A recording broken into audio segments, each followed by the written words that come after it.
You want the best I can offer? Okay, here it is. As a bit of background, when my wife and I had our first child, my wife's grandpa paid thousands to buy our son a lifetime membership in a political organization. We are in the USA, whose values do not match my wife and I. We were frustrated but didn't say anything because her grandpa lived alone and was toward the end of his life. When my son was a toddler, I lost my job. This was in the middle of the recession and jobs were hard to come by, particularly for recent college grads with no experience. The next 10 months were difficult. I often went to bed crying at the rejection after rejection. It was at a particularly low point that my son received a letter in the mail from this political organization that he is a part of. It talked about how they needed every penny he can spare to help this group in their fight. They needed his best. My sadness turned to anger, and I wanted to call them up and lose my mind.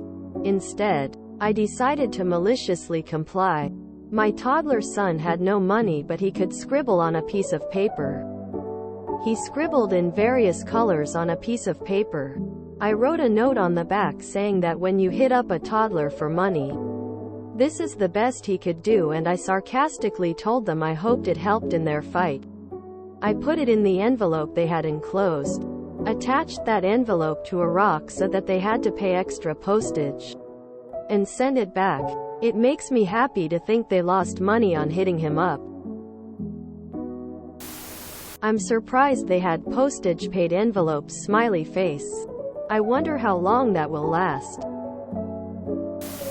This is how you deal with spam. Fill with rocks and return to sender. Yes, it works. Time to contact that organization. Call them up.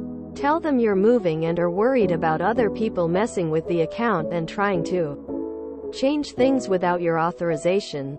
Ask them if you can put a security password on the account. Wait a week or so. Call them back up and see if they ask for your security password. Then change the account info to that meddling old mont's address and email, and without the security question, he'll never be able to change it back. Having worked in a few fulfillment centers, I can promise you that no one beyond the minimum wage lady who opens the mail ever sees any of that. Adding weight works in the way you think. Yes. Mailing back trash, poisons, swearing, etc. only bothers that one flunky. On the bright side, they do often keep the funniest ones and pin them to the walls of their cubicles. Malicious and petty. Did your grandfather-in-law get to hear about it, or had he passed on by then? Fill envelope with glitter and write spam, junk mail on a sheet inside it. Weird. Must have been the only post office in the country that would make any effort to deliver a rock. Was this the NRA? Can you arrange a refund of the money for the membership? Wow, stoning them may be a little harsh. All organizations do fundraising.